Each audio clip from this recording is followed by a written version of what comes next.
जय हिंद बेटा। आपने अर्थमेटिक प्रोग्रेशन क्लास 10th के 5th चैप्टर के सारे पार्ट वीडियोज उम्मीद है देख लिए होंगे। मतलब अर्थमेटिक प्रोग्रेशन आपसे अच्छे से आने लगा होगा। अगर आने लगा है तो अब बढ़ते हैं एमसीक्यू की ओर, और एमसीक्यू से भी ज्यादा इंपॉर्टेंट हो जाता है केस बेस्ड क्वेश्चन, सीबीक्यू।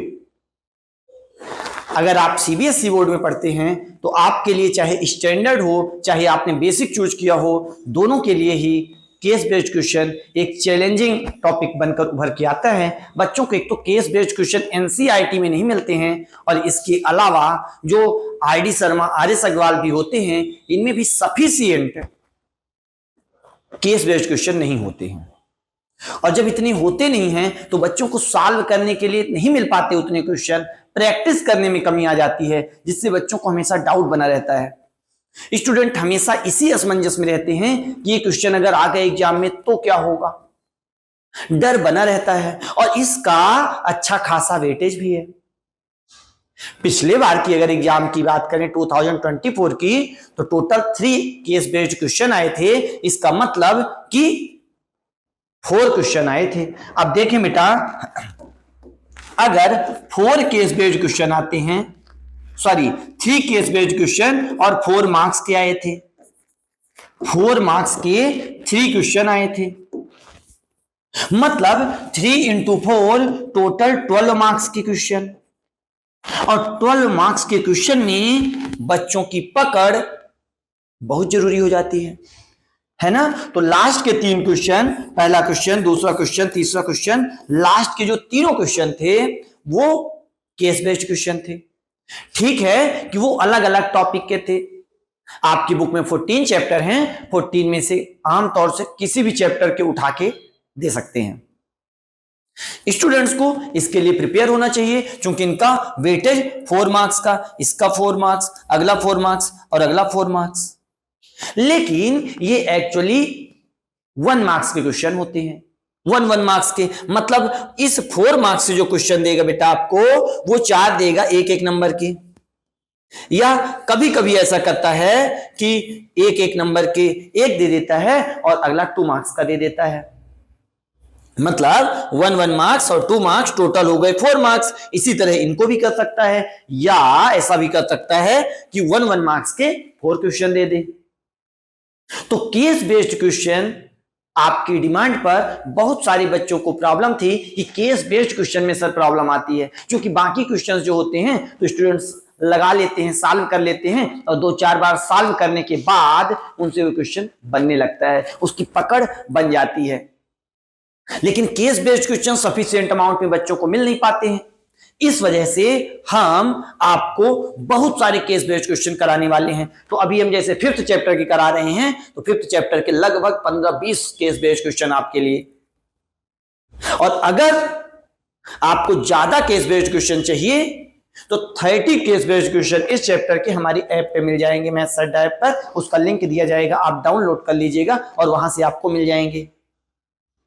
लेकिन यहां से अगर बात करें तो हम कुछ को करा देंगे, सॉल्व करा देंगे, और बाकी आप केस बेस्ड क्वेश्चन का एक पेपर, हर चैप्टर का पेपर बना रहेगा केस बेस्ड क्वेश्चन के। जैसे आमतौर पर जो 5th चैप्टर में केस बेस्ड क्वेश्चन के हैं, शायद तक उसमें 30 केस बेस्ड क्वेश्चन है, केवल केस बेस्ड क्वेश्चन। तो जब बच्चा 30 केस बेस्ड क्वेश्चन कर लेगा, अगर कोई भी स्टूडेंट 30 केस बेस्ड क्वेश्चन कर लेता है बेटा, इसका मतलब है कि उसके 5th चैप्टर से जितने भी एमसीक्यू आएंगे और जितने भी सीबीक्यू आएंगे, वो तो गलत कभी भी नहीं होंगे। और उम्मीद है कि उनकी इतनी बढ़िया पकड़ बन जाएगी केस बेस्ड क्वेश्चन को करते करते, कि आपसे जो एग्जाम में क्वेश्चन आएंगे वो 5th चैप्टर का कोई भी क्वेश्चन गलत नहीं होगा, क्योंकि इतनी ग्रिप आपकी बन जाएगी, पकड़ बन जाएगी। एक्चुअली मैथ आप इसीलिए पढ़ते हैं, केस बेस्ड क्वेश्चन सॉल्व करने के लिए, क्योंकि दुनिया में आपको ऐसा तो नहीं बोल देता कि 5 और 3 ऐड करो, बताओ कितना होगा। आप शॉपकीपर के पास भी जाते हो तो शॉपकीपर आपसे कहता है कि ये 5 रुपए की पेंसिल हो गई, 3 रुपए की इरेजर हो गई, आप बताइए टोटल इतना रुपए दे दीजिए। तो ये केस बेस्ड क्वेश्चन हो गया। केस बेस्ड क्वेश्चन क्या है? मतलब जो भी आपके डेली लाइफ में हो रहा है, डेली रूटीन में हो रहा है, वही केस बेस्ड क्वेश्चन है। आप शॉपकीपर के पास जाते हैं और 2 सैंडल लेते हैं, जूते या 2 शूज लिए, और एक की प्राइस उसने 150 रुपया बता दी और आपने 2 शूज लिए 150 रुपए के, और 3 आपको अलग तरह के पसंद आ गए, 3 की प्राइस है 1000 रुपए, अब टोटल कितना हो जाएगा? तो इसे आप अप्लाई कर रहे हो ना डेली रूटीन में, बस यही केस बेस्ड क्वेश्चन बन जाता है। यहां से आप बता पाओगे कि यह 3000 हो जाएगा और यह 300 हो जाएगा, मींस कि टोटल 3300 हो जाएगा बेटा, 3300 रुपए में। तो डेली लाइफ में, डेली रूटीन में आपको जैसे भी क्वेश्चन आ जाएं और उसमें मैथ अप्लाई करो, वही केस बेस्ड क्वेश्चन है।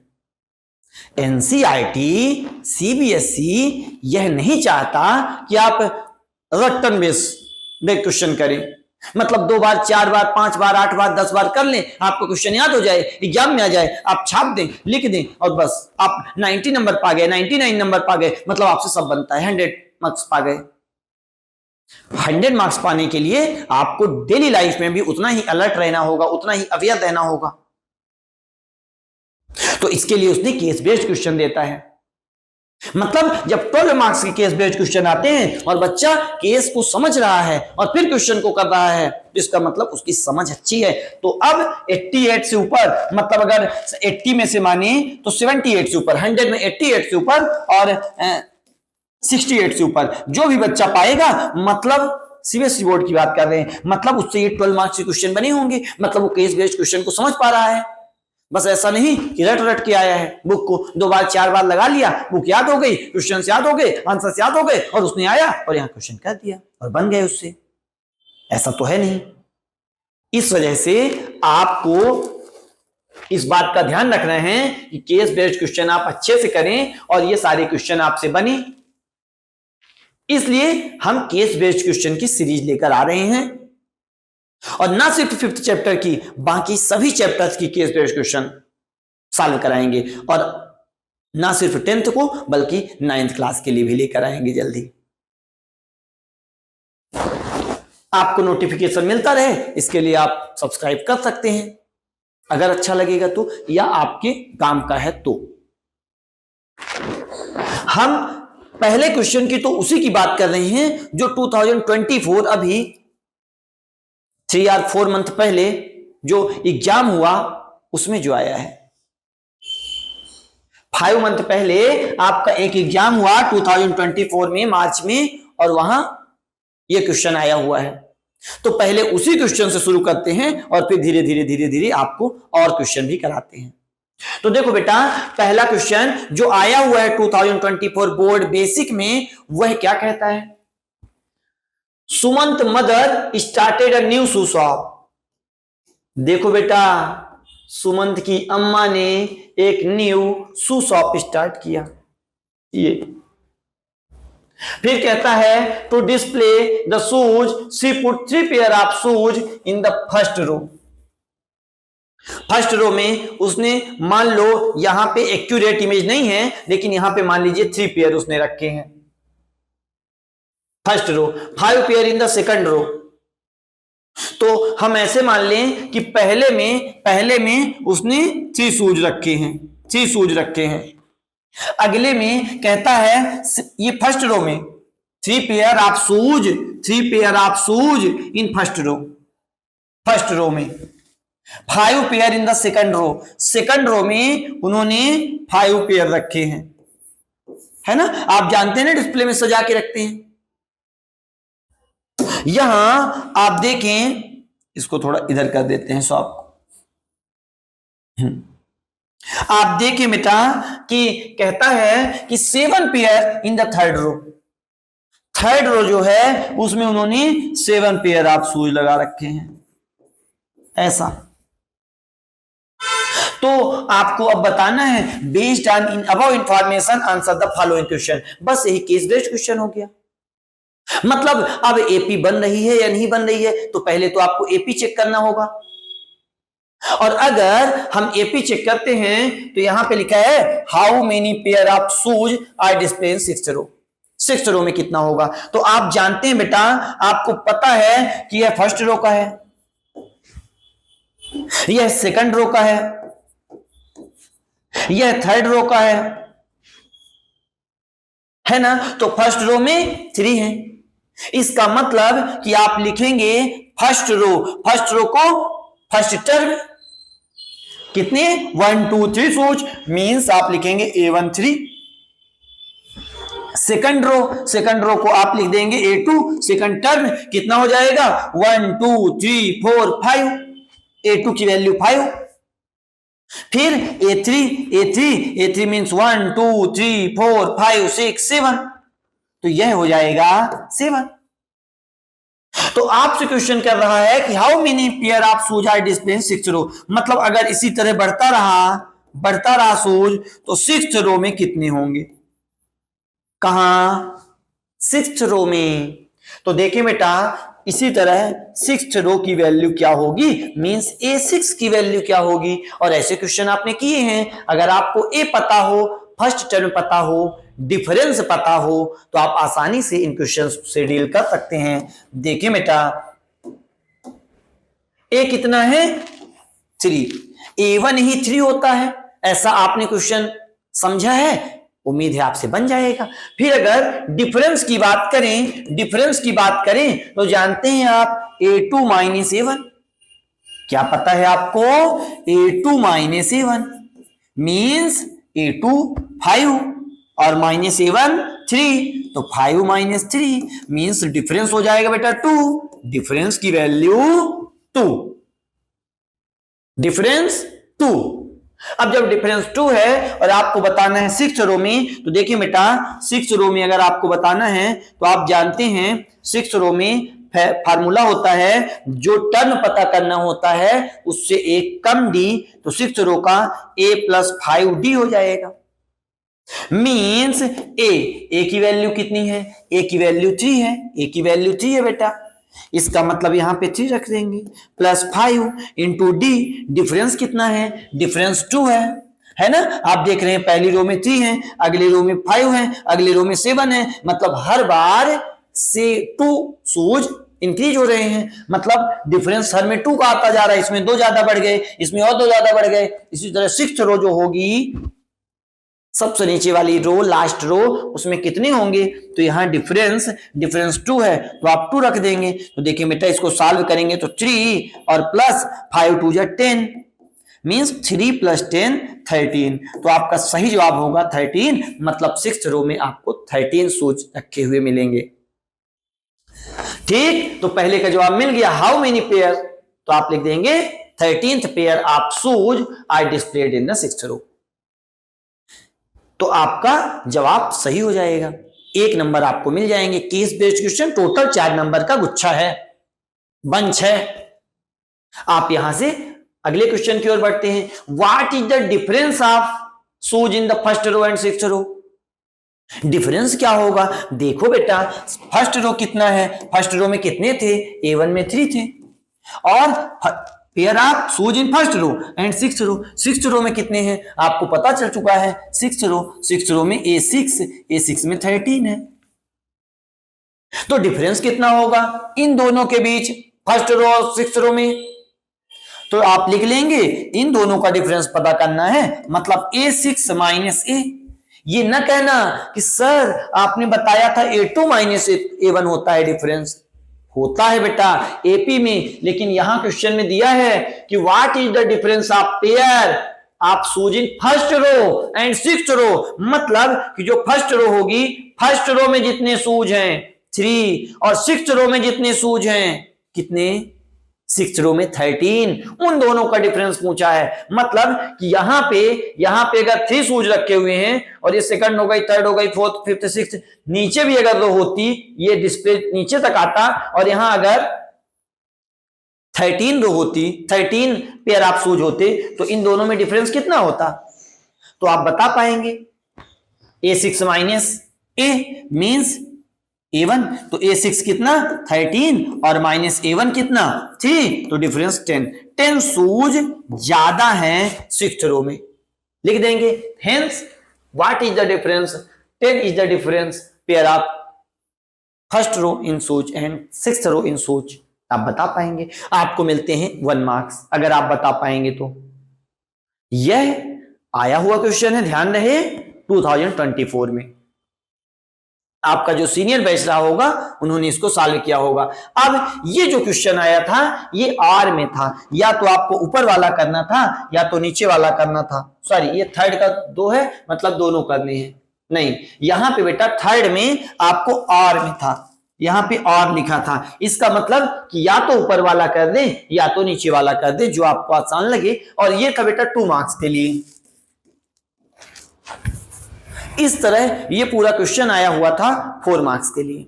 तो देखें, लिखा है find the total number of pair of shoes, find the total display in the first 15 row. फर्स्ट 15 रो तो आपने देखा था A1 की वैल्यू 3 थी, A2 की वैल्यू 5 थी, A3 की वैल्यू 7 थी, और बोल रहा है कि 15th रो में A15 यहां तक का सम पता करना है आपको।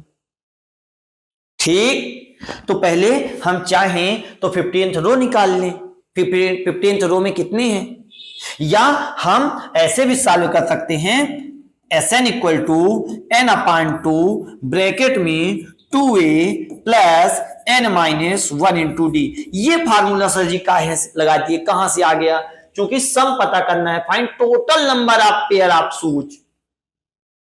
टोटल नंबर कब फाइंड होगा, जब आप सम पता करेंगे। तो इसमें आपको क्या फाइंड करना है, सम फाइंड करना है। तो देखो बेटा n अपान 2, n का मतलब नंबर ऑफ टर्म, और नंबर ऑफ टर्म क्वेश्चन में दिया है 15, तो आप लिख पाएंगे 15 अपान 2 ब्रैकेट में 2 इंटू ए की वैल्यू आप जानते हैं, फर्स्ट रो में कितने शूज थे, 3, इस वजह से होगा 3 प्लस n माइनस 1, n की वैल्यू कितनी, n की वैल्यू कितनी, नंबर ऑफ टर्म, और नंबर ऑफ टर्म 15 है, इस वजह से यहां पे आप 15 लिख देंगे, और माइनस 1 इंटू डी का मतलब डिफरेंस। डिफरेंस कितना आया था सूझ में, पहली रो में 3, अगली रो में 5, अगली रो में 7, मतलब 2 का डिफरेंस है, 2 का डिफरेंस है तो हम 2 लिख देंगे बेटा।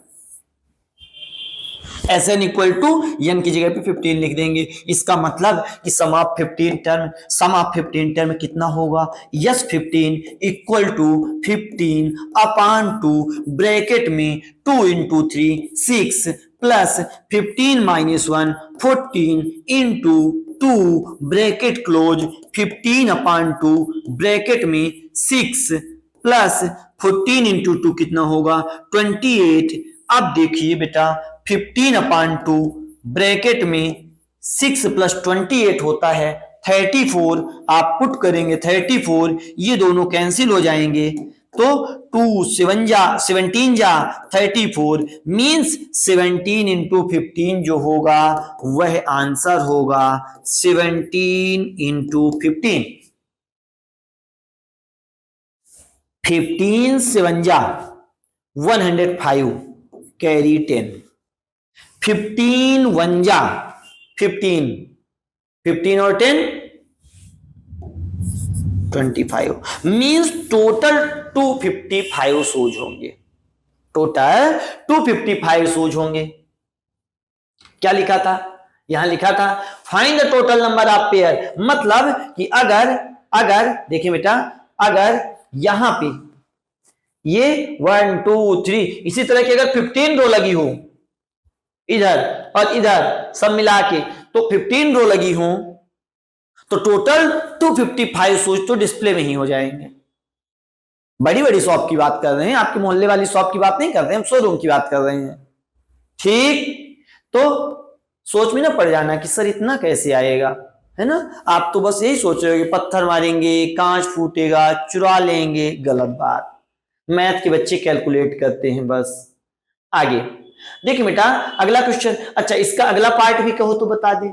आपको एक ही पार्ट करने थे लेकिन बनने तो दोनों पार्ट चाहिए, क्योंकि आप अब प्रीवियस ईयर का क्वेश्चन कर रहे हो। तो देखो बेटा ये तो इसका आंसर है, लिखा है फिर अगला, if the pair of shoes, यहां पे बेटा टी होगा, यहां पे टी होगा तो ये द हो जाएगा। If the pair of shoes display in fourth row are on sale at price of 500 रुपया फॉर ईच पेयर। देखो बेटा, फोर्थ रो में शूज कितने थे, शूज कितने थे फोर्थ रो में, तो पहले आपको फाइंड करना होगा फोर्थ रो में शूज कितने हैं। तो फोर्थ रो में आप जानते हैं a इक्वल टू 3 और डिफरेंस 2 आया है, डिफरेंस 2 आया है। अब फोर्थ रो में सूच कितने होंगे, तो फोर्थ रो के लिए सूच कितने होंगे, इसके लिए आप a प्लस 3d। ध्यान रहे, ये क्वेश्चन आप समझ पा रहे होंगे अगर आपने पीछे के लेक्चर्स देखे होंगे और वो आपसे कॉन्सेप्ट बनते होंगे एपी के, तो आप आसानी से समझ पा रहे होंगे। अगर प्रॉब्लम है तो पहले उन लेक्चर्स को देख लें जिससे आपका 5th चैप्टर बिल्कुल अच्छी तरह से कंप्लीट हो जाए और यह क्वेश्चन आपसे बनने लगे। तो देखो फोर्थ a प्लस 3d होगा, a की वैल्यू 3 है, प्लस 3 की जगह पे 3 पुट कर दिए, d डिफरेंस 2 है, तो यह हो जाएगा बेटा 3 प्लस 3 2 जा 6 मीन्स 9। इसका मतलब फोर्थ टर्म 9 होगा, फोर्थ टर्म 9 होगा। अब फोर्थ टर्म 9 है, तो अब क्वेश्चन कहता है 9 पेयर, मतलब फोर्थ टर्म में कितने 9 पेयर ऑफ शूज रखे गए हैं। तो क्वेश्चन क्या कहता है, if the pair of shoes display in fourth row are on sale at price of 500 each pair. एक पेयर शूज की, वन पेयर शूज की प्राइस कितनी है, 500 रुपया, 500 रुपया वन पेयर ऑफ शूज की प्राइस है। तो 9 पेयर ऑफ शूज थे, प्राइस कितनी हो जाएगी, सेल के रोज, सेल के दिन, है ना। Then find the total amount earned by Sumant Amma in all shoes display in fourth row as sold out. अगर सेल के दिन बेटा उसके सभी पेयर जूते बिक जाते हैं, 4 पेयर शूज बिक जाते हैं और एक पेयर की कॉस्ट 500 रुपया है, तो टोटल सुमंत की मम्मी को कितना मिलेगा। तो आप क्या बताएंगे, आप क्या बताएंगे बेटा, 9 पेयर है ना, तो 9 इंटू 1 पेयर की कॉस्ट कितनी है 500, तो आप 500 का मल्टीप्लाई कर देंगे, लिखेंगे आप cost of a pair of shoes equal to 500 रुपया। Then cost of 9 pair of shoes equal to 9 into 500 रुपया मीन्स 4500 रुपया। एक पेयर जूता, एक जोड़ी जूता आपको मिलता है 500 रुपया में, तो 9 पेयर ऑफ शूज कितने मिलेंगे, 9 जोड़ी जूते कितने में मिलेंगे। सर इतने का क्या करेंगे, अरे बेटा आपको लेना नहीं है, अलग अलग लोगों ने उस रो के ले लिए हैं, तो आपको टोटल कॉस्ट हो जाएगी 4500 रुपया। Hence Sumant mother earn that day कितना 4500 रुपया। उम्मीद है आपको क्वेश्चन समझ में आया होगा, आपसे बन भी जाता। अब हम बढ़ते हैं अगले क्वेश्चन की ओर कि आपसे बनता है, ये तो बोर्ड में आया था, इसी तरह के बोर्ड के भी कई सारे क्वेश्चंस उसमें रखे हुए हैं और इसके अलावा भी जो नहीं आए हुए हैं वो भी रखे हुए हैं, जिससे आपकी पकड़ अच्छी मजबूत हो जाए। देखो बेटा लिखा है अगला question, Reena applied for a job, Reena applied for a job and she got selected. Reena job के लिए अप्लाई करती है और सेलेक्ट हो जाती है, रीना जॉब के लिए अप्लाई करती है और सेलेक्ट हो जाती है। She has been offered the job with starting salary of 8000 रुपया। उसकी स्टार्टिंग सैलरी मतलब स्टार्ट ही वहां से करती है, कहां से 8000 रुपया से, तो स्टार्टिंग सैलरी कितनी होगी, स्टार्टिंग सैलरी 8000 रुपया होगी।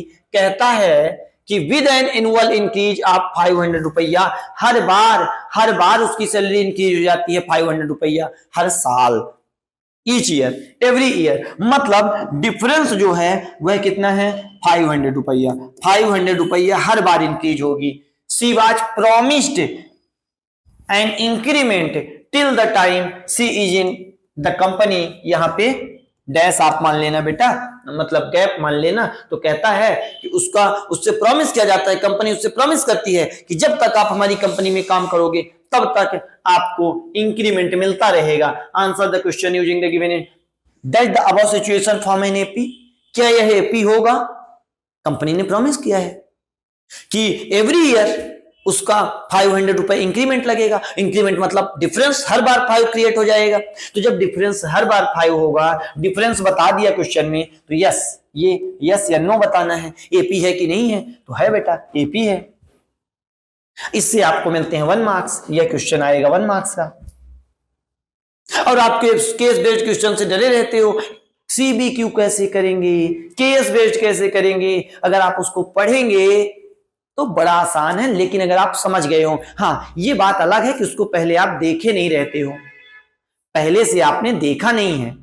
हो सकता है कि जो बोर्ड एग्जाम में आए वो इनमें से भी अलग आ जाए, लेकिन इतने हम गारंटी के साथ कह सकते हैं कि अगर आप इतनी सभी 30 के 30 क्वेश्चन सॉल्व कर लिए तो आपसे बन जाएगा। क्वेश्चन चाहे जो हो, नंबर चेंज रहेगा, केस चेंज रहेगा, लेकिन आपकी प्रैक्टिस के बेस पर आपसे बन जाएंगे बेटा। तो कहता है इसका यह एपी है कि नहीं, है बेटा।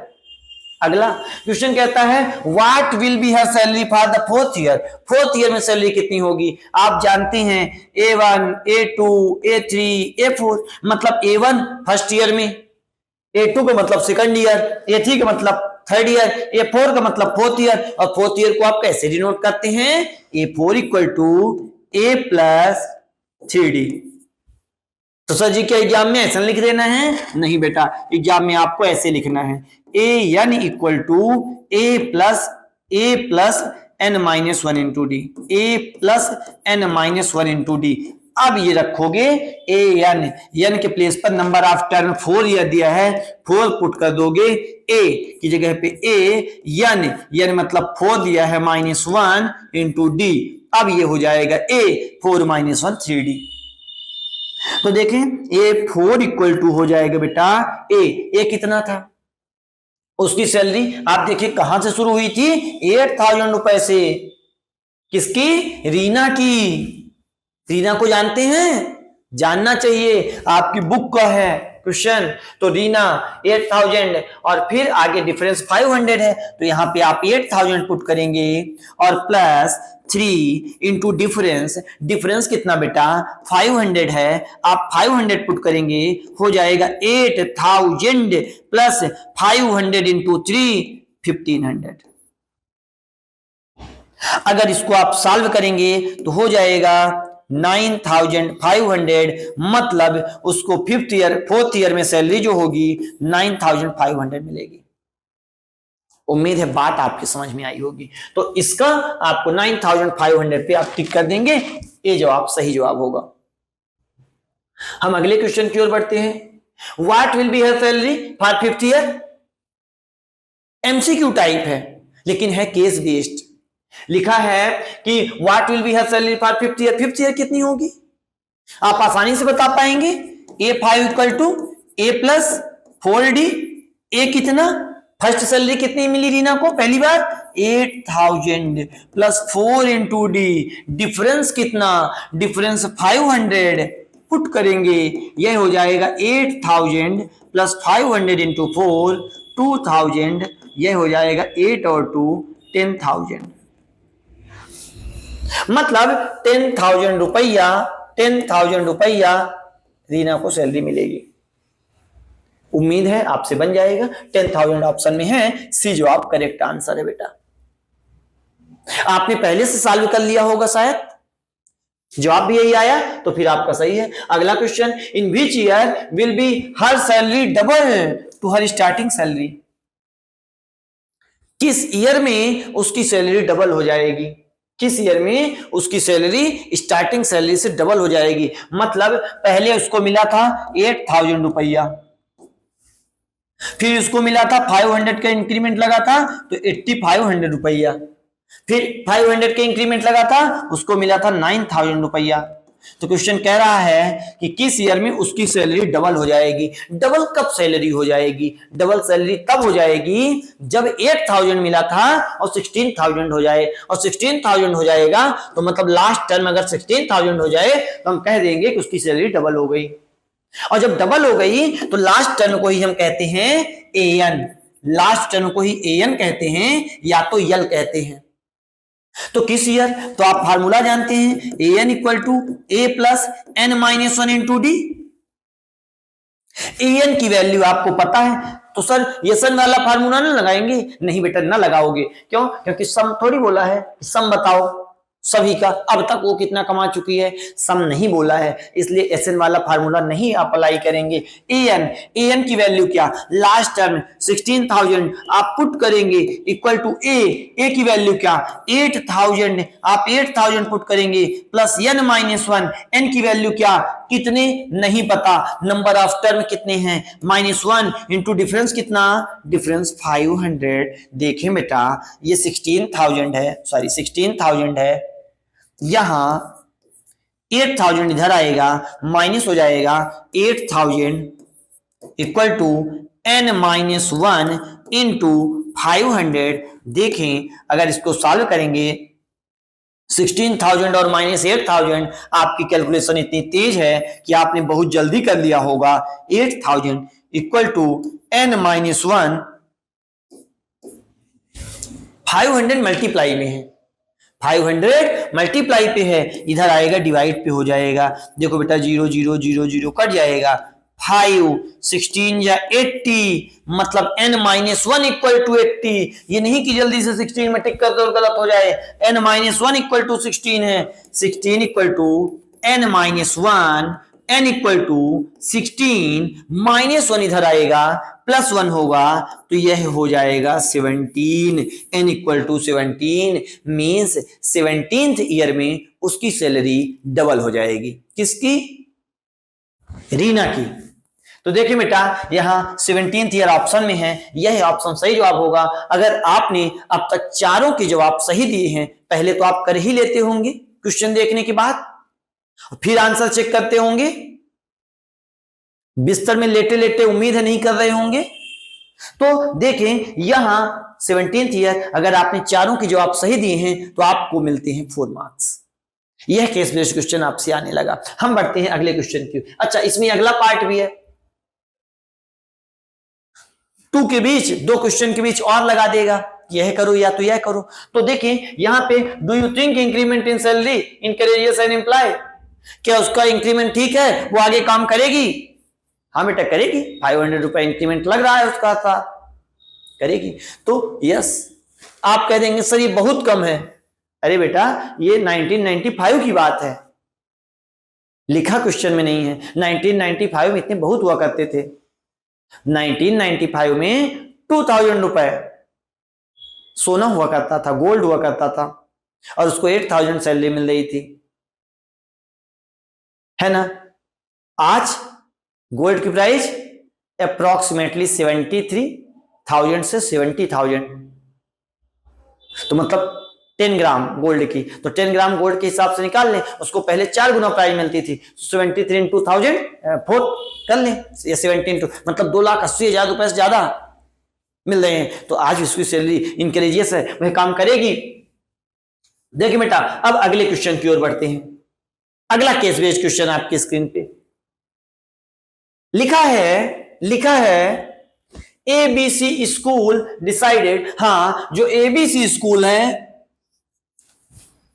ये आपकी स्कूल है, आप अपना नाम लिख लें, है ना। किसी पर्टिकुलर स्कूल का नाम लिख लेते बच्चे बुरा मान जाते, कहते ये उसकी स्कूल है, एबीसी स्कूल। तो आप अपने स्कूल का नाम यहां लिख सकते हैं, school decided to give cash prizes to the top 7 achievers of the school. जो टॉप 7 अचीवर्स होंगे उनको प्राइज दिया जाएगा, ठीक है, ऐसा स्कूल मैनेजमेंट डिसाइड करता है। The total amount decided by the school to be given to the student in form of prizes 700 रुपया। अच्छा 7 अचीवर्स को दिया जाएगा, लेकिन टोटल 700 रुपए दिया जाएगा। स्कूल बड़ी कंजूस है, कहते 700 रुपए से हम ज्यादा ना देंगे। If the criteria set for distribution of each prize 20 रुपया less than preceding prize, then answer the following question. तो देखिए बेटा ऐसा क्वेश्चन आपने इसी से मिलता जुलता क्वेश्चन एनसीईआरटी में किया है। तो देखिए यहां पे लिखा है टॉप 7 अचीवर्स को दिया जाना है, मतलब कि n जो होगा वह तो 7 होगा। टॉप 7 बच्चों को दिया जाएगा, टॉप 7 स्टूडेंट को दिया जाएगा, टॉप 7 अचीवर्स को दिया जाएगा, इसका मतलब नंबर ऑफ टर्म 7 होगा। अब कहता है कि student school to be given in student in form of prize is 700 रुपया, टोटल अमाउंट है, यह कैसा है, टोटल अमाउंट है, मतलब एसएन है। एसएन कितना है, सम ऑफ है, सम कितना है 700 है। तो ऐसा नहीं कि 100 रुपया सबको दिया जाएगा, पहले रैंक वाले को ज्यादा, फिर उससे कम, फिर उससे कम। तो कहता है क्राइटेरिया यह है ईच प्राइज इज 20 रुपया लेस देन प्रीसीडिंग प्राइज। मतलब अगर फर्स्ट को जितना मिलेगा अगले वाले को उससे 20 रुपया कम मिलेगा, थर्ड अचीवर को 20 रुपया और कम मिलेगा, फोर्थ अचीवर को 20 रुपया और कम मिलेगा। तो फिर कहता है कि क्या यह एपी है? हाँ बेटा एपी है। क्यों एपी है? क्योंकि डिफरेंस 20 है, सभी को 20 कम मिल रहा है। इसका मतलब यहां पे एक बात हमें और पता चल गई, डिफरेंस 20 है। और आप जानते हैं जब डिफरेंस सेम होता है तो एपी होता है। तो does the above information form an AP? Yes, आप कहेंगे यस, यह एपी है। अगर हम अगले पार्ट की बात करें इसी के, तो कहता है what is the amount presented as a given to the top performer? Top performer को कितना मिलेगा?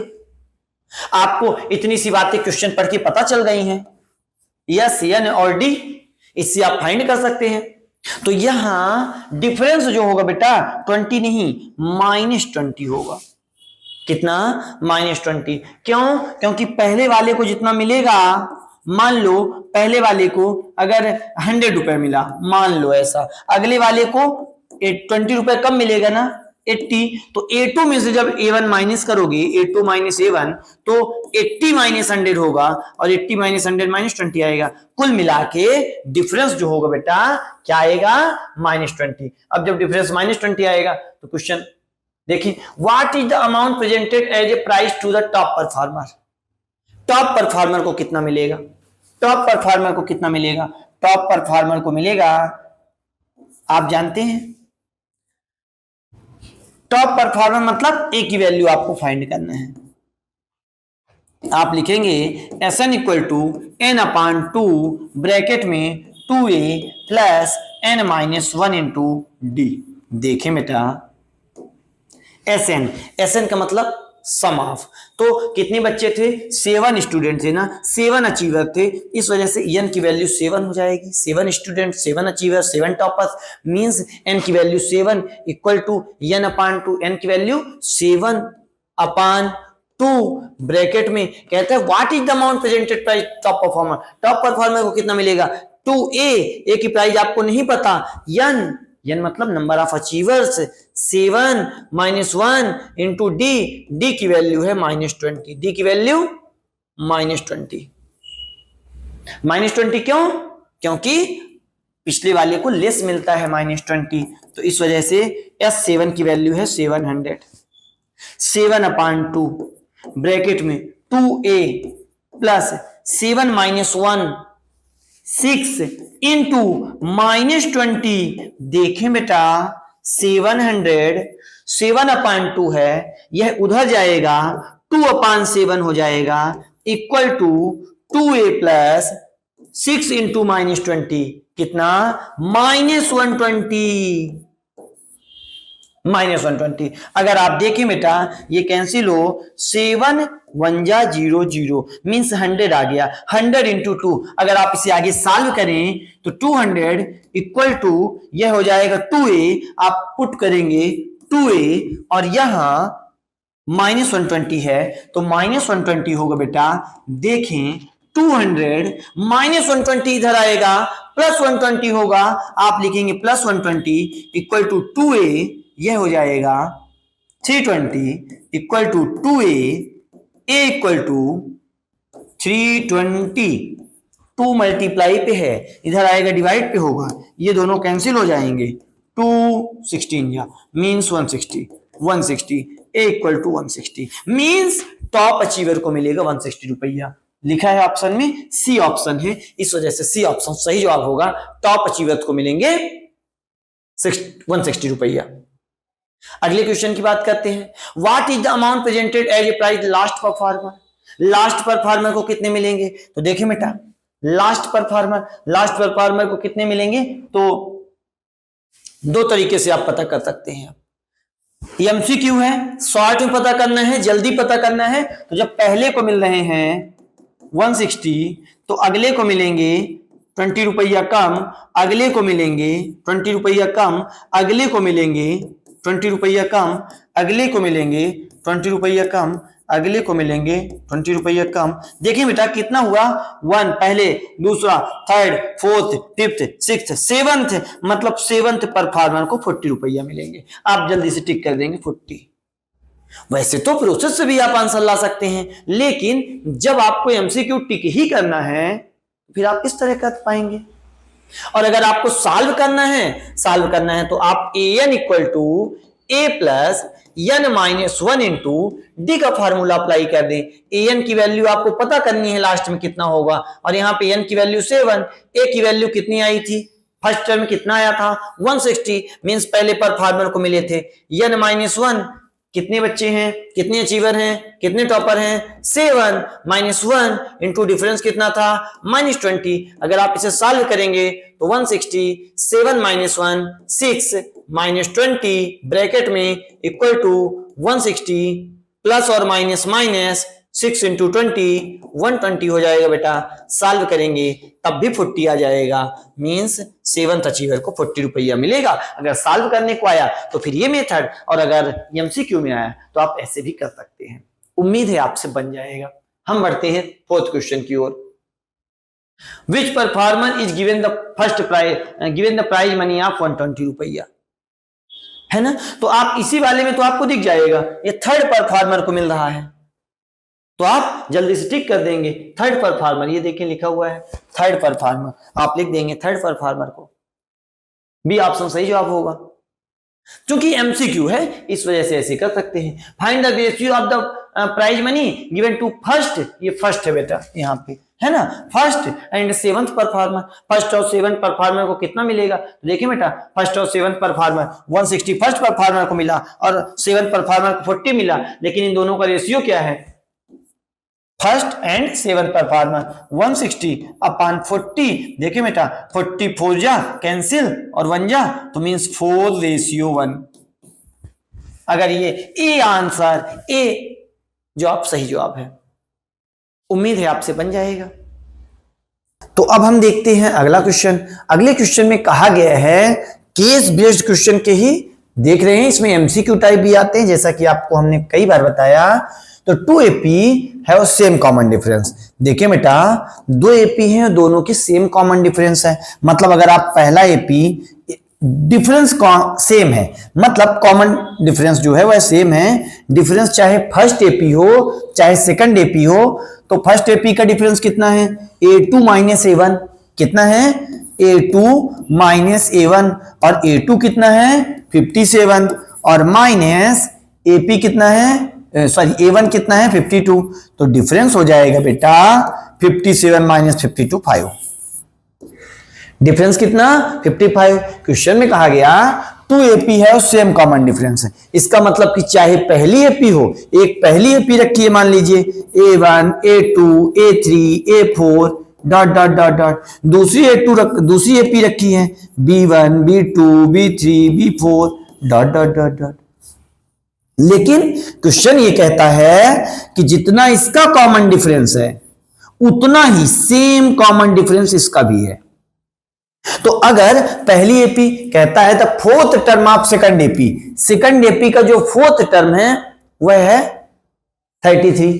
द फर्स्ट AP सीक्वेंस, और फर्स्ट AP का सीक्वेंस दिया है, फर्स्ट AP का सीक्वेंस दिया है, तो फर्स्ट AP का अगर डिफरेंस फाइंड किया जाए, डिफरेंस फाइंड करने के लिए आपको पता है यह A2 हो जाएगा, यह A1 हो जाएगा, तो A2 माइनस A1, तो हमने लिख दिया difference equal to A2 minus A1। तो A2 57 माइनस A1 52, माइनस करोगे 57 में 52, तो 57 में 52 माइनस करोगे 5 आएगा, तो आप डिफरेंस 5 लिख दिए। अब जब डिफरेंस 5 आ गया तो सेकंड टर्म का बोला है ना 2 AP है same common difference, same common difference, इसका मतलब कि डिफरेंस दोनों का सेम है। तो अगर इसका डिफरेंस 5 है तो इसका डिफरेंस कितना होगा, इसका भी डिफरेंस बेटा 5 होगा। अब कहता है आगे 4th term of second AP 33, second AP का 4th टर्म 33 है, मतलब सेकंड AP का 4th टर्म A4। अच्छा सेकंड AP को आप अगर A4 33 है, फोर्थ टर्म है ना, तो इसको कहेंगे a plus 3d equal to 33, क्योंकि आप जानते हैं जितने टर्म होते हैं उससे एक कम माइनस डी होता है, तो a प्लस 4 टर्म थे तो 4 से एक कम 3d हो जाएगा। a की वैल्यू क्या है नहीं पता, प्लस 3 इंटू डी की वैल्यू क्या है, डिफरेंस तो सेम होगा, और जब डिफरेंस सेम होगा तो डिफरेंस की वैल्यू आप पुट करेंगे बेटा 5, कितनी 5 इक्वल टू 33। देखें a plus 3 into 5, 3 into 5 15 equal to 33, a equal to 33 minus 15 means 18। अगर इसे आप माइनस करेंगे तो a 18 आ जाएगा। अब क्वेश्चन बोला first term of second AP, second AP का, तो यह 4 जो था 33 जो था वह सेकंड एपी का ही था। सेकंड एपी का फोर्थ टर्म 33 होगा, इस वजह से सेकंड एपी का ही फर्स्ट टर्म 18 होगा। यहां पूछा है find the first term of second AP, second AP का फर्स्ट टर्म क्या होगा, तो इसका सही जवाब होगा 18। इसी में हम अगले क्वेश्चन में ध्यान रखेंगे। देखिए बेटा सेकंड एपी का फर्स्ट टर्म 18 आ चुका है, ध्यान रखिएगा, और डिफरेंस कितना है 5 सेकंड एपी का, जबकि फर्स्ट एपी का ए कितना है, फर्स्ट एपी का ये सेकंड एपी का है, ध्यान रखिएगा।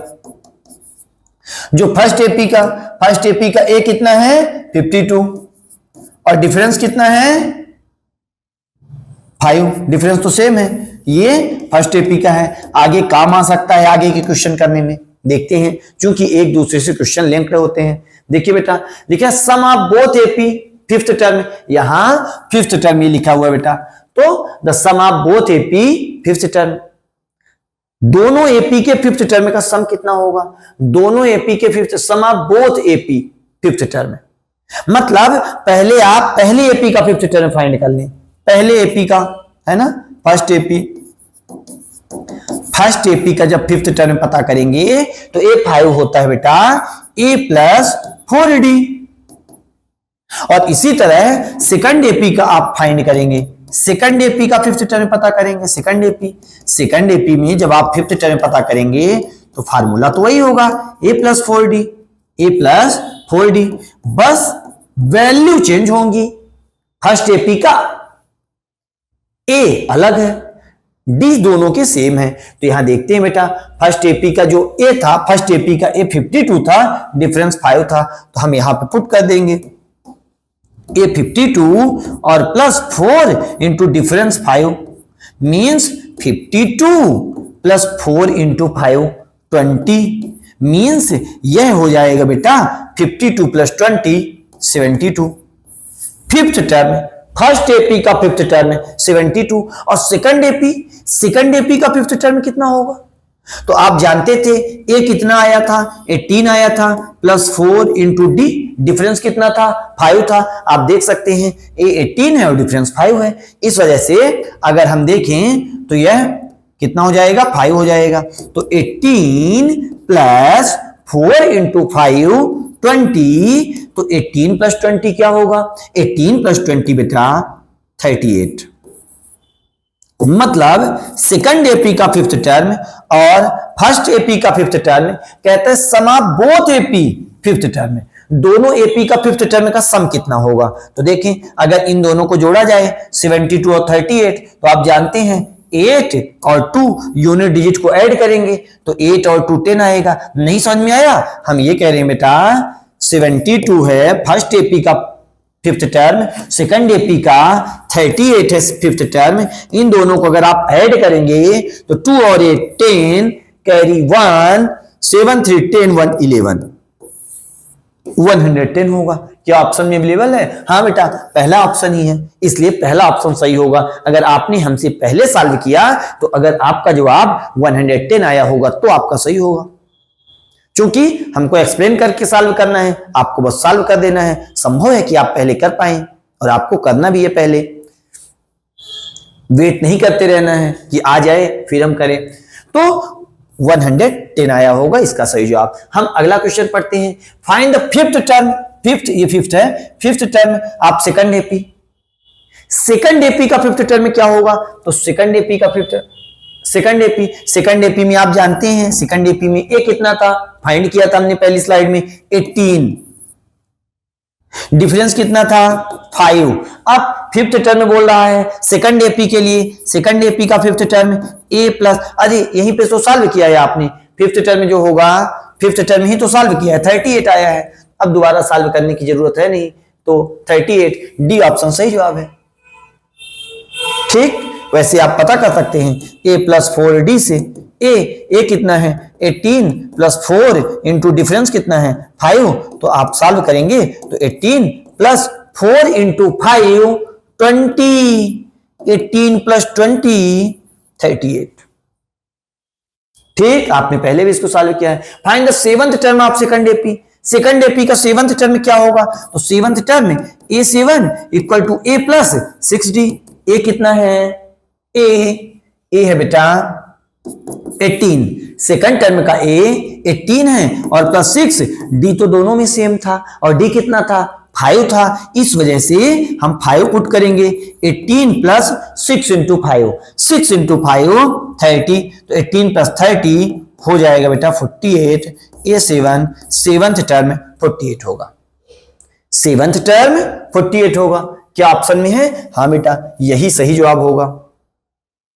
हम बढ़ते हैं अगले क्वेश्चन की ओर। Find the common difference, common difference आपने पता कर लिया है 5, मतलब अगर आप पहले क्वेश्चन को समझ लेते हैं तो आधी बातें आपको पहले ही पता चल जाती हैं, आपको बस टिक करना होता है। आपने देखा इसमें से 3 क्वेश्चन ऐसे थे 5 में से अब तक के जो आपने पहले ही सॉल्व कर लिए हैं, इसलिए क्वेश्चन की समझ बनाना जरूरी है, उसी बेस पर यह सीबीक्यू क्वेश्चन आपसे बन रहे होते हैं। अगले क्वेश्चन की ओर बढ़ते हैं बेटा। लिखा है in a class the teacher asks every student to write example of AP। एक क्लास में टीचर सभी स्टूडेंट से कहता है एपी के एग्जाम्पल बताने को।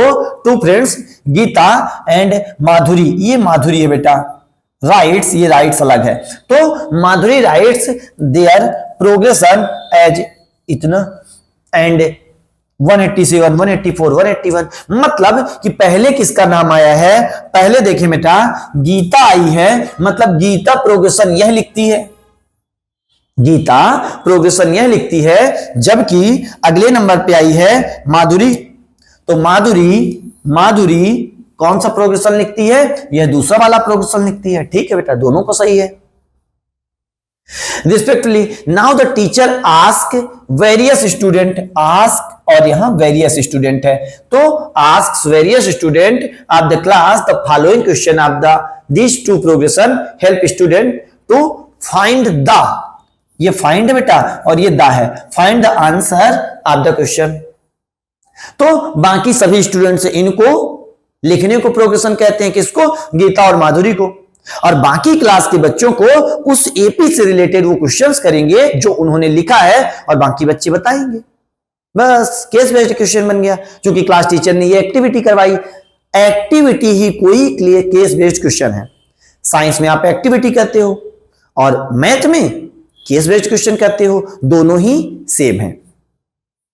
तो find the 34th term of the progression written by Madhuri, जो माधुरी ने प्रोग्रेशन लिखा था उसका 34th टर्म क्या होगा, तो माधुरी ने यहां पे दूसरे नंबर वाला, माधुरी यहां दूसरे नंबर वाला प्रोग्रेशन लिख रही है, मतलब इसका ए कितना है पहले तो आप यह पता करेंगे, ए मींस फर्स्ट टर्म मींस 187, फिर डिफरेंस इक्वल टू कितना a2 minus a1, a2 minus a1, a2 की वैल्यू 184 माइनस a1 की वैल्यू 187, दोनों को माइनस करेंगे तो आएगा बेटा -3, 184 माइनस 187 इक्वल टू -3। डिफरेंस जो अरिथमेटिक प्रोग्रेशन जो एपी माधुरी ने लिखा उसका डिफरेंस था -3 और ए था 187। अब आपसे क्वेश्चन उसी में पूछा गया अगले स्टूडेंट से कि जो प्रोग्रेशन माधुरी ने लिखा उसका 34th टर्म में क्या होगा।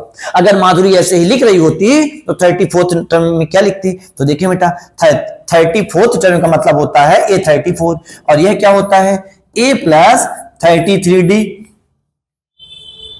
ठीक है, इस वजह से ए की वैल्यू क्या, माधुरी की एपी की 187 प्लस 33 इंटू डी। डिफरेंस क्या होगा बेटा, डिफरेंस अगर आप देखेंगे तो डिफरेंस होगा -3, इस वजह से डिफरेंस होगा -3।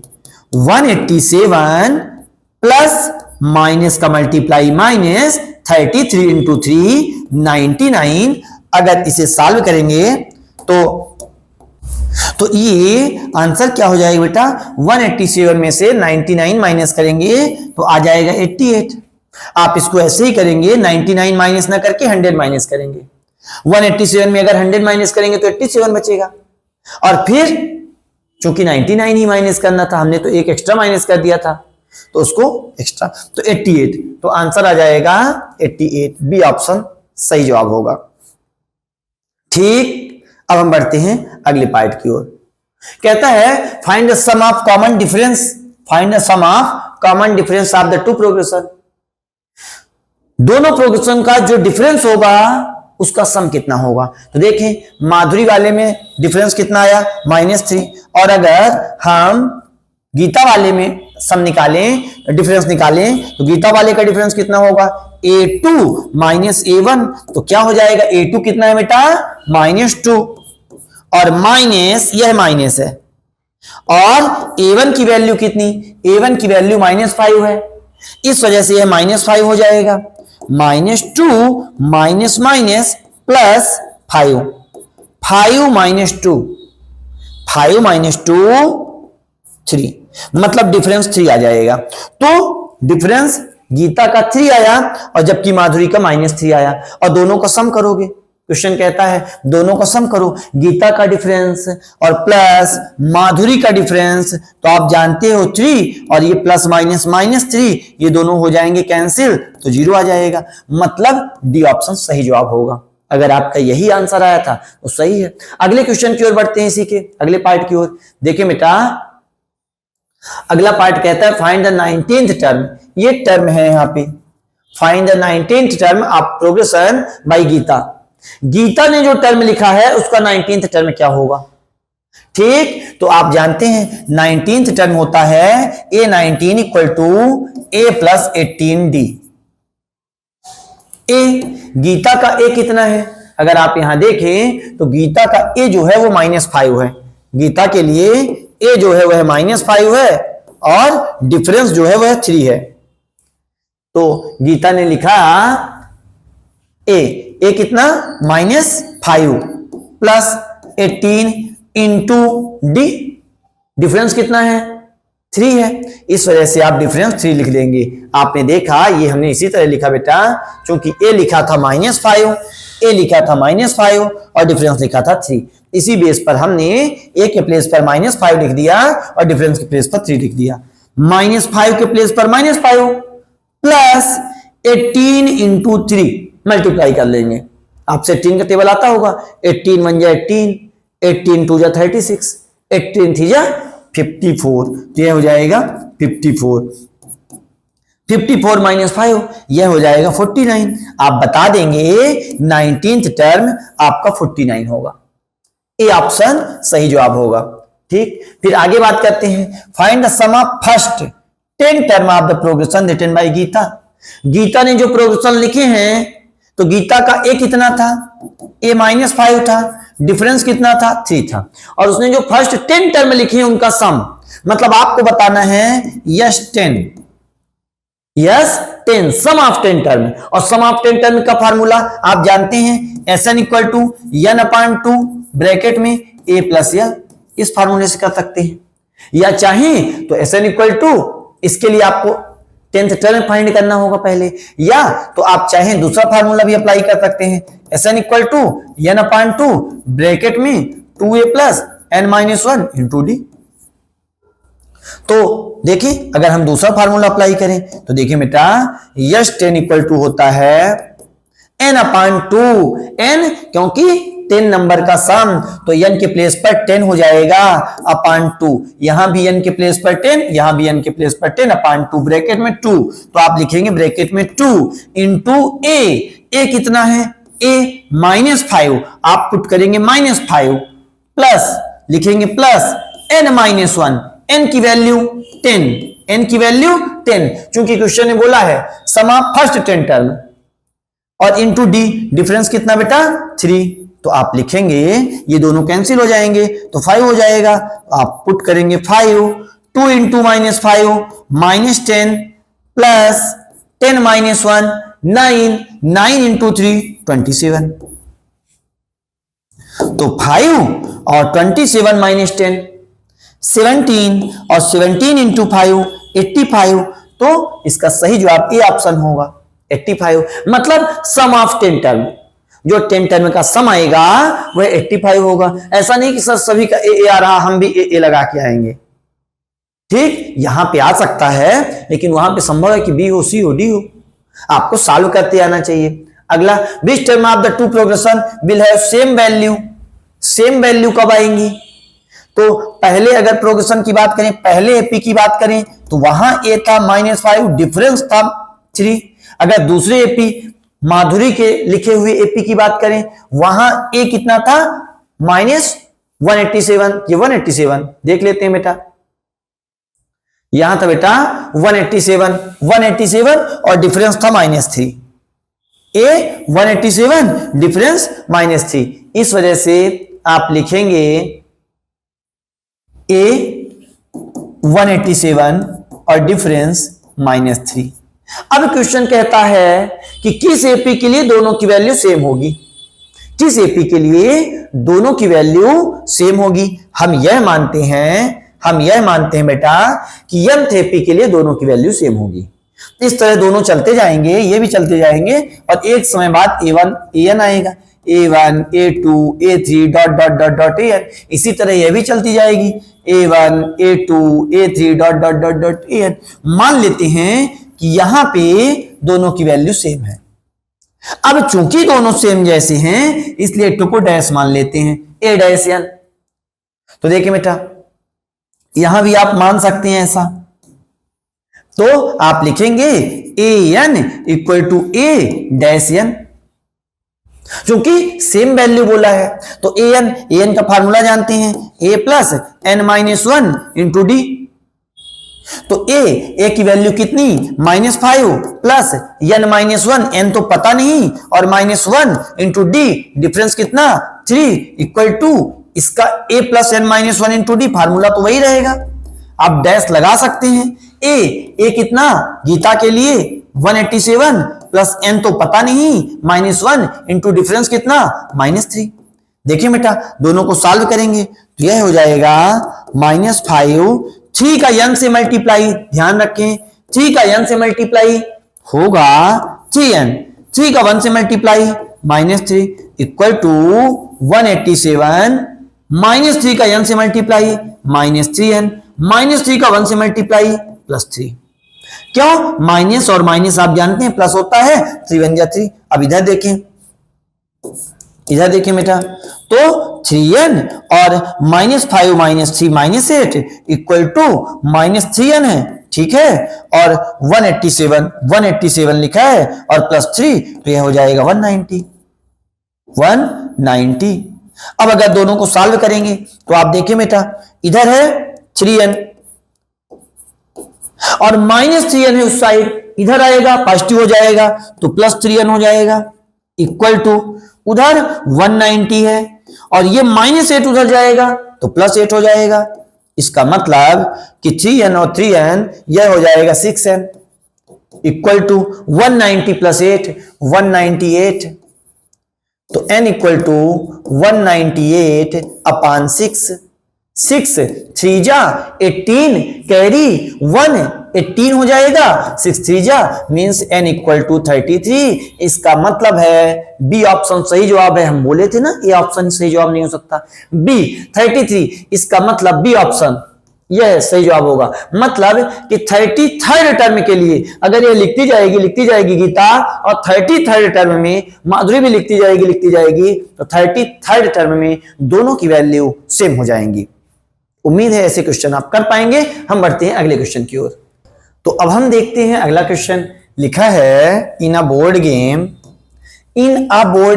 एक बोर्ड गेम है इस तरह कुछ, the number of c cells, ये जो होते हैं सी सेल्स होते हैं बेटा, तो C cells in various cell form an AP. ये एपी में है, इस पिक्चर में संभव है एपी में न रखे हों, लेकिन हो रखे गए हैं गेम में। जब गेम शुरू हो गया तो एपी में है गेम के बीच में।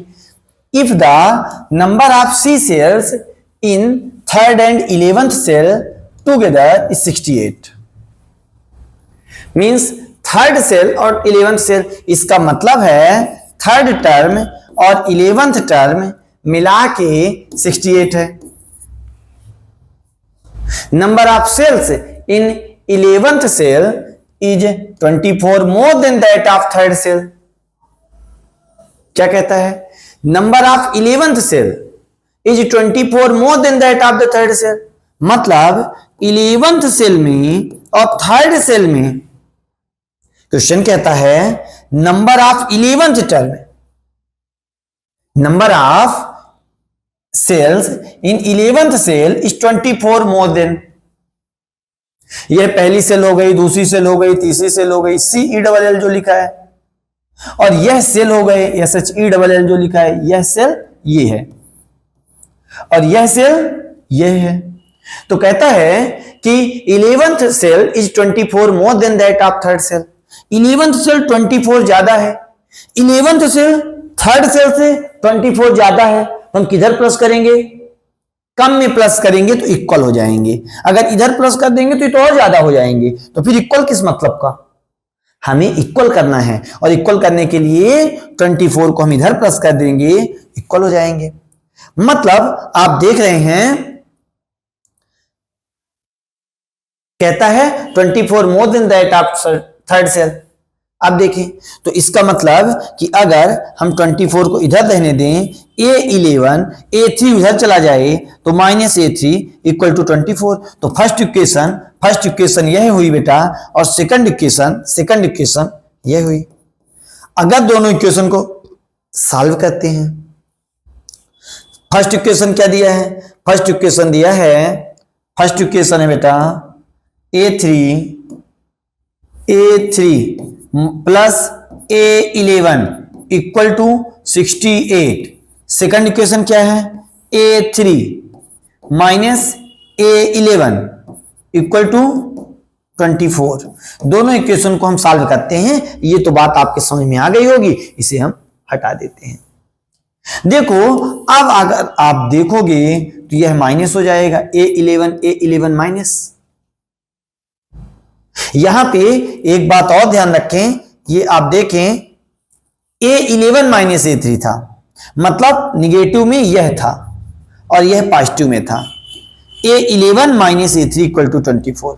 तो A11 और माइनस A3, तो अब अगर हटा दें इसको तो आप देखेंगे बेटा कि A11 इन दोनों को ऐड हो जाएंगे, A3 कट जाएंगे, तो ये हो जाएगा twice of A11 equal to 8 और 4 12, कैरी 1 6 और 2 8 1 9। तो A11 equal to 92/2 means 46। 11th term 46 है, 11th टर्म 46 है। अब अगर यही वैल्यू फर्स्ट इक्वेशन में पुट करें तो फर्स्ट इक्वेशन थी A3 plus A11 equal to 68। अब देखिए बेटा, अगर A3 की वैल्यू पुट कर दें, नहीं पता, A11 की वैल्यू पुट कर दें, पता है 46 इक्वल टू 68। तो A3 की वैल्यू 68 माइनस 46।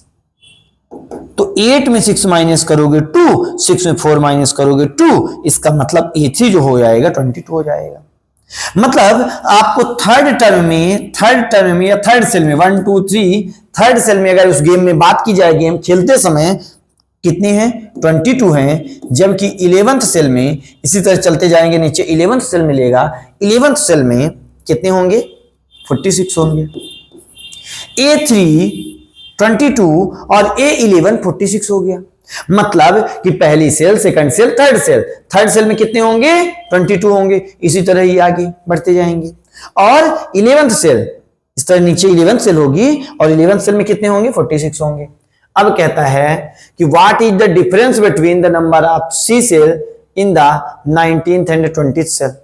19th और 20th सेल का डिफरेंस बताना है। तो देखिए बेटा, अगर आपको यह टर्म पता चल गया, A322 पता चल गया, A1146 पता चल गया, अगर आप इससे A और D निकालना चाहो तो A3 कितना है, A3 22 है, तो आप लिखेंगे A3 को आप कह सकते हैं A plus 2D equal to 22, A plus 2D equal to 22। अगर आप देखें बेटा, यह A1146 होगा तो A1146 होगा, A1146, इसका मतलब कि A प्लस 10D की वैल्यू होगी 46। अब दोनों को सॉल्व कर लेते हैं, तो A प्लस 2D, A और D फाइंड करना होगा। A और D फाइंड कर लिए, सारे क्वेश्चन आसान हो जाएंगे। तो A प्लस 2D की वैल्यू 22। अगर इन दोनों इक्वेशन को सॉल्व कर दें, फर्स्ट है और ये सेकंड है, दोनों इक्वेशन को सॉल्व करेंगे तो यह हो जाएगा A plus 10D equal to 46। हम क्या कर रहे हैं, फर्स्ट इक्वेशन और सेकंड इक्वेशन को सॉल्व कर रहे हैं बेटा, तो यह हो जाएगा, नीचे के साइन चेंज हो जाते हैं सब्ट्रैक्ट करते समय, ए की जगह माइनस, प्लस की जगह माइनस, प्लस की जगह माइनस। अब देखें, अगर ए और ए कैंसिल, 2D और माइनस 10D हो जाएगा -8D इक्वल टू 22 और -46, 22 माइनस 46, तो 6 में 2 माइनस करेंगे 4 में 2 माइनस करेंगे 2, साइन बड़े वाले नंबर का मींस माइनस दोनों साइड होने के कारण कैंसिल हो जाएंगे, और D इक्वल टू 24/8 यह हो जाएगा 3। तो डिफरेंस 3 आ गया, मींस डिफरेंस 3 आ गया बेटा। ए की वैल्यू पुट करेंगे, मतलब फर्स्ट इक्वेशन में या सेकंड इक्वेशन में अगर वैल्यू पुट करते हैं डी की, तो a प्लस 10 इंटू डी की वैल्यू 3 है तो आप 3 पुट करेंगे इक्वल टू 46। a 10 इंटू 3 30 equal to 46, a equal to 46, 30 minus होगा 46 माइनस 30 16, मींस ए भी आ गया 16। अब क्वेश्चन कहता है, फर्स्ट क्वेश्चन को ये हम सॉल्व करते हैं, कहता है कि डिफरेंस बताएं 19th और 20th सेल का। तो 20th सेल में कितने होंगे, देखिए बेटा 20 सेल में a प्लस 19d होगा। 20 सेल में a plus 19d means a की वैल्यू कितनी आई 16 पुट करेंगे, और प्लस 19 इंटू डी, डिफरेंस कितना आया बेटा 3 आया, आप रख देंगे 16 प्लस 19 3 जा 57, यह हो जाएगा बेटा 57, 16 प्लस 57 ऐड करेंगे यह हो जाएगा 73, मतलब 20 सेल में 73 आएगा। इसका मतलब आप ऐसे समझें कि अगर इसी तरह की first cell, second cell, third cell, इसी तरह की 20 वाली जो सेल होगी उसमें कितने होंगे 73 सेल्स होंगे।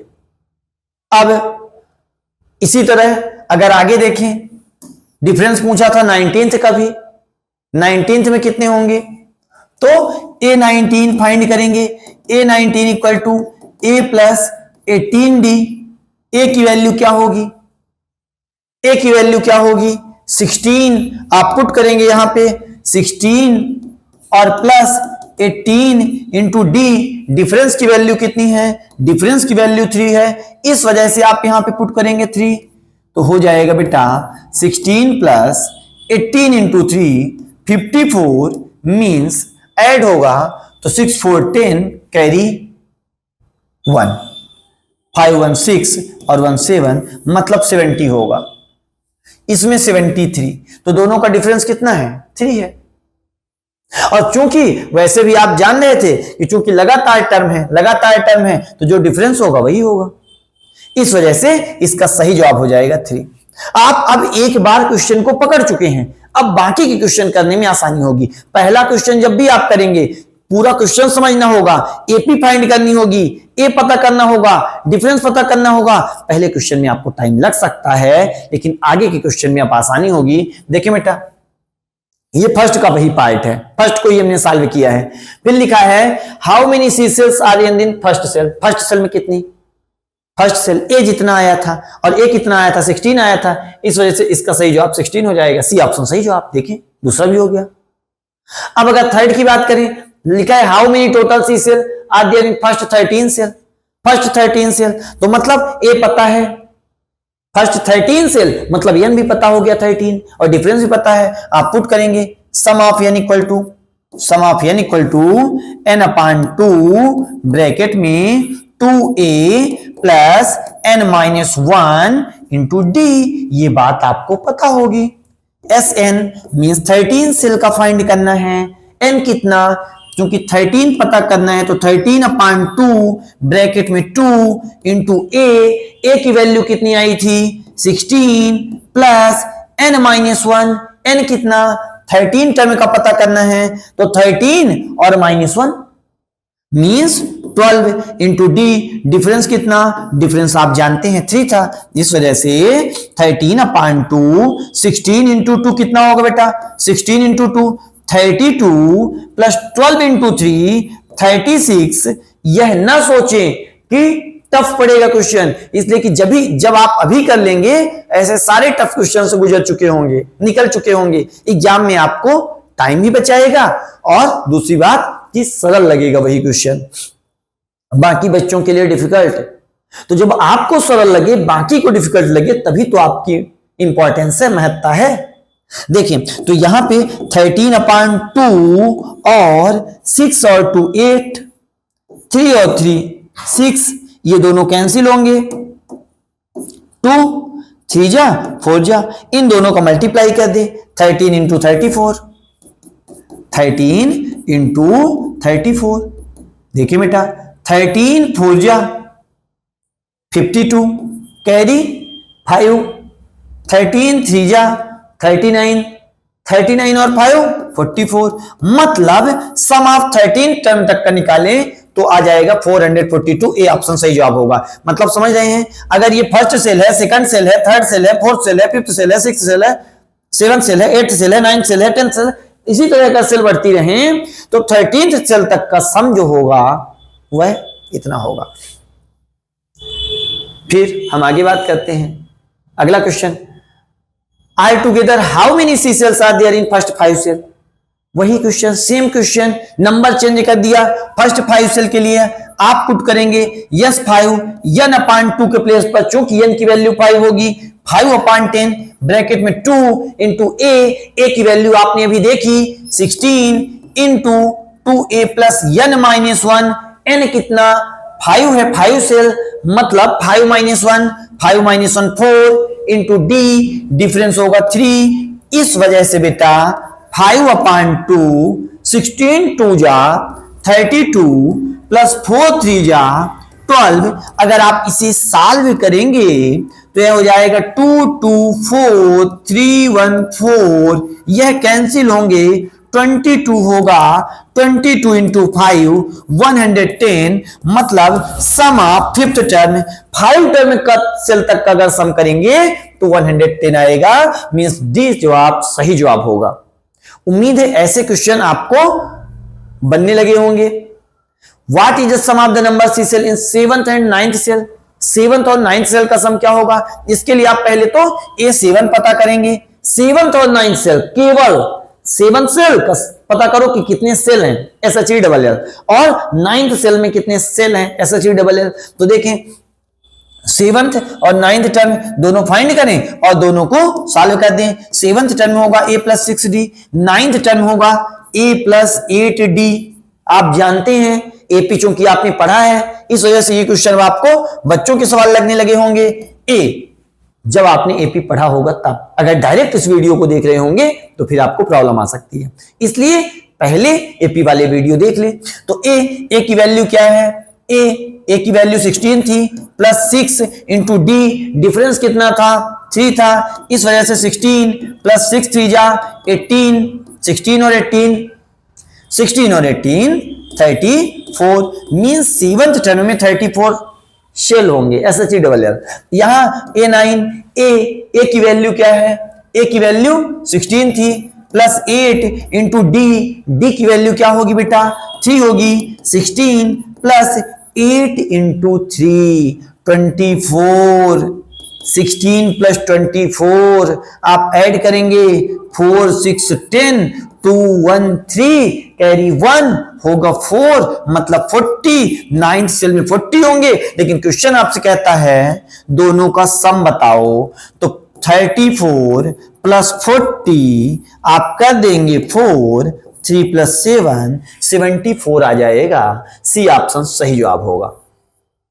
उम्मीद है आपका ये जवाब होगा, है ना। और वैसे अगर शार्ट ट्रिक से करना होता तो 7th टर्म आप पता कर लेते और 9th टर्म 2 बार डिफरेंस, एक बार 3 ज्यादा होगा 2 बार 3 ज्यादा होगा, मतलब अगला टर्म 40 आ जाएगा। आप इसे ऐसे भी कर सकते हैं, तो 40 होगा तो इसे सॉल्व कर लेंगे। अगला हम बढ़ते हैं अगले क्वेश्चन की ओर इसी का, तो लिखा है 6th term 6th question, week first week second week third. देखिए बेटा, अब आप जब के बच्चे हैं, आप पढ़े हुए बच्चे हैं इसी के, ड्यूरिंग कोविड पीरियड 2019 टू 22 अभी बात कर रहे हैं। Everyone started using his her savings during the Covid period, everyone started using his her saving, सभी ने सेविंग स्टार्ट कर दिया, गौरी और शीतल ने भी कर दिया। आल्सो यूज्ड हर, हर ये हर है, ये सेविंग है, saving which they both saved in past few years, और इन्होंने भी कुछ ईयर में सेविंग किया था। Here is saving pattern of both of the girls for last 15 week.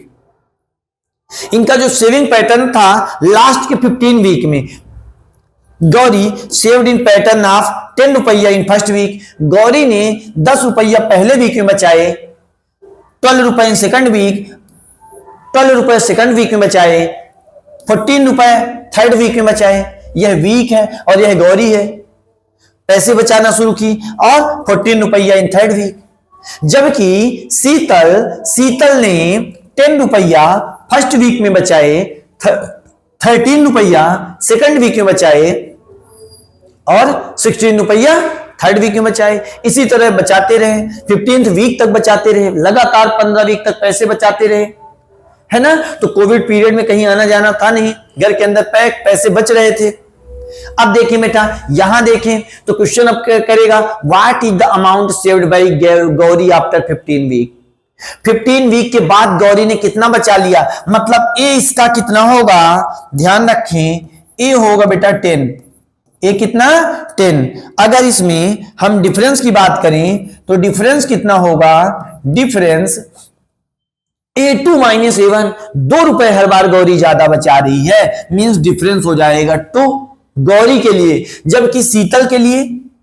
और यन क्या होगा, क्योंकि 15th वीक तक काम करते रहते हैं, इसलिए यन होगा बेटा 15। यन कितना 15। अगर शीतल की बात करें तो शीतल ने पहली बार बचाए 10 और डिफरेंस होगा, डिफरेंस 13 माइनस 10 मतलब 3, और यन इसके लिए भी 15 होगा, यन 15 होगा। अब देखें क्वेश्चन पढ़ते हैं, कहता है what is the amount saved by Gauri. Gauri ने 15 वीक बाद 15 वीक बाद कितने रुपया सेव किए, देखिए बेटा आपको इसमें निकालना होगा। यस 15th वीक में नहीं पूछ रहा है, 15th वीक तक कितना total amount, what is the amount saved by Gauri after 15 week. 15 week बाद उसने कितने बचा डाले, तो 15 वीक तक कसम कर लेते हैं। आप फार्मूला जानते हैं, 15/2 ब्रैकेट में 2a plus n minus 1 into 2a। कहां से बचाना शुरू किया था गौरी ने, 10 रुपया पहली बार बचाए थे, a फर्स्ट टर्म गौरी के लिए 10 था, plus n minus 1 into D, देखे ये देखे 10 है ना गौरी के लिए, और डिफरेंस कितना है 2 है। तो आप n माइनस 1 कितने वीक तक गौरी ने बचाए, 15 वीक तक बचाए, तो 15 माइनस 1 तो यह हो जाएगा 14। क्यों लिखे 15 माइनस 1, क्योंकि फार्मूला होता है n माइनस 1, इसलिए हमने 15 माइनस 1 लिख लिया इंटू डी। डिफरेंस कितना होगा, डिफरेंस 2 रुपया था गौरी के लिए, गौरी का डिफरेंस कितना था 2 था, इस वजह से हमने 2 लिख लिया। देखिए बेटा इसे आसानी से सॉल्व कर दें, जो आएगा वही सही जवाब होगा। 2 इंटू 10 20, 14 इंटू 2 ब्रैकेट का मतलब मल्टीप्लाई, 14 इंटू 2 28, 15 अपान 2 20 प्लस 28 48 होगा। इसे आप कैंसिल करेंगे तो 2 24 जा।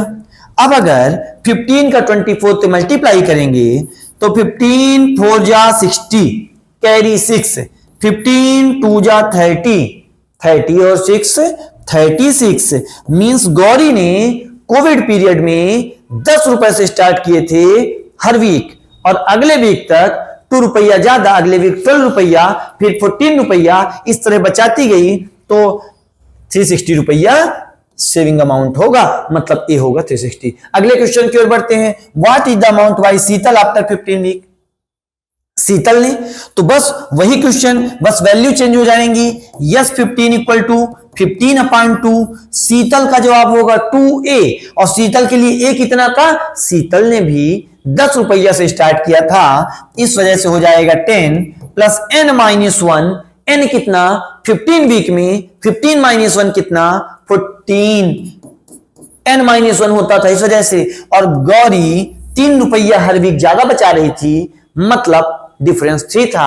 इस वजह से अगर आप इसको सॉल्व करेंगे तो 15 अपान 2 2 इंटू 10 20 प्लस 14 इंटू 3 42, इस वजह से बेटा ये हो जाएगा 15 अपान 2 20 प्लस 42, इन्हें ऐड करेंगे 62, इन्हें कैंसिल करेंगे 2 3 जा 2 1 जा 15 1 जा 15 1 जा 15 कैरी 1 15 3 जा 45 45 और 1 46, मतलब गौरी ने 465 रुपया बचा डाले।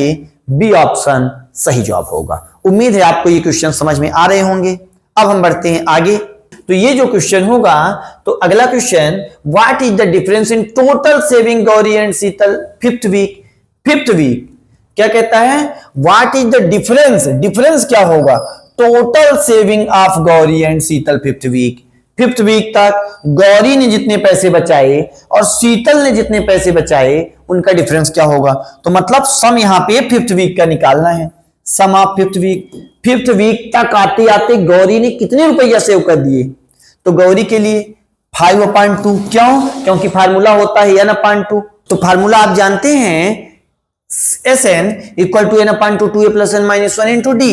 इस वजह से n गौरी के लिए n होगा 5 n/2 2a, गौरी के लिए a कितना था 10 रुपया, और प्लस n माइनस 1 n कितना था गौरी के लिए फिफ्थ वीक तक, तो 5 माइनस 1 4, चूंकि n माइनस 1 होता है और n 5 है, तो 5 माइनस 1 4 इंटू डी, गौरी ने 2 रुपए हर बार बचाए, तो यह हो जाएगा सम 5/2 2 इंटू 10 20 प्लस 4 इंटू 2 8। इस वजह से 5/2 20 प्लस 8 28, यह दोनों कैंसिल होंगे, 14 5 जा 70 रुपया। इसका मतलब कि गौरी ने 70 रुपया फिफ्थ वीक तक बचाए। अगर हम आगे बात करें तो शीतल की बात किया जाए, शीतल ने कितना बचाए? तो शीतल का डिफरेंस ज्यादा था, ये तो दोनों का सेम था, n/2 मतलब 5/2 ब्रैकेट में 2a सेम था दोनों के, गौरी के और शीतल के, plus n minus 1 into D, n minus 1, n कितना है 5, मतलब 5 माइनस 1 4 इंटू डी, डिफरेंस कितना है शीतल के लिए? डिफरेंस 3 था, इस वजह से इंटू 3। आप क्वेश्चन पीछे दे सकते हैं, इस वजह से 5/2 2 इंटू 10 20 प्लस 4 इंटू 3 12, 4 इंटू 3 12। तो देखो बेटा 5/2 20 प्लस 12 20 प्लस 12, यह हो जाएगा 32, 2 16 जा 16 5 जा 80, मीन्स शीतल ने 5th वीक तक 80 रुपए बचा है। लेकिन क्वेश्चन कहता है what is the difference in total saving by Gauri और शीतल। तो गौरी का 70 रुपया, शीतल का 80 रुपया, तो अब तक डिफरेंस कितना हो चुका है? 10 रुपया हो चुका है। ये आप प्रोसेस से पता करेंगे। अब अगले पार्ट की ओर बढ़ते हैं। तो अगला पार्ट आपने देखा what is the difference in saving of Gauri Sheetal in of 15th week. तो आपने दोनों का 15th वीक का फाइंड किया है। ये शीतल ने 15th वीक तक कितना बचा लिया है? 465। और गौरी ने 15th वीक तक कितना बचाया था? 360। और अगला क्वेश्चन बोला कि दोनों का डिफरेंस बताओ। दोनों का डिफरेंस 15th वीक तक गौरी ने 360 और शीतल ने 465, तो माइनस कर देंगे तो 105 रुपया आ जाएगा। मतलब दोनों का जो डिफरेंस होगा वह 105 होगा। इस वजह से what is the difference in saving of Gauri and Sheetal at the end of 15th week. 15th week का आपने देखा था 465 रुपए था।